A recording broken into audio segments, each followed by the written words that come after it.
ఇలా సడన్ గా కొలాప్స్ అయి పడిపోతే టీచర్ అయినా, ఇంట్లో ఉన్నప్పుడు ఒక పేరెంట్ అయినా or any other public place లో ఒక నార్మల్ పర్సన్ ఏం చేయాలో స్టెప్స్ లో చెప్తాను, జాగ్రత్తగా వినండి. పడిపోయాక వెంటనే వాళ్ళని పక్కనున్న సేఫ్ అండ్ ఫ్లాట్ ప్లేస్ లో పడుకోబెట్టాలి. Check for response and breathing, అంటే స్పందిస్తున్నారా లేదా, స్పృహ ఉందా లేదా చూడాలి.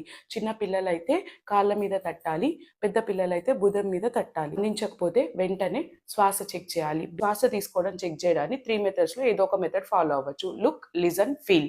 లుక్ అంటే శ్వాస తీసుకుంటున్నప్పుడు ఛాతీ భాగం కదులుతుంటుంది, దీన్ని అబ్జర్వ్ చేసి తీసుకుంటున్నారా లేదా చెప్పచ్చు. నెక్స్ట్ మెథడ్ లిజన్, బాబు ముక్కు దగ్గరికి వెళ్ళి నియర్ బై మన ఫేస్ ని పెడితే మనకు గాలి శబ్దం వినిపిస్తుంది. థర్డ్ వన్ ఫీల్, 2 ఫింగర్స్ ని బాబు నోస్ దగ్గర పెట్టినప్పుడు గాలి తాకిడి మనకు తెలుస్తుంది. సో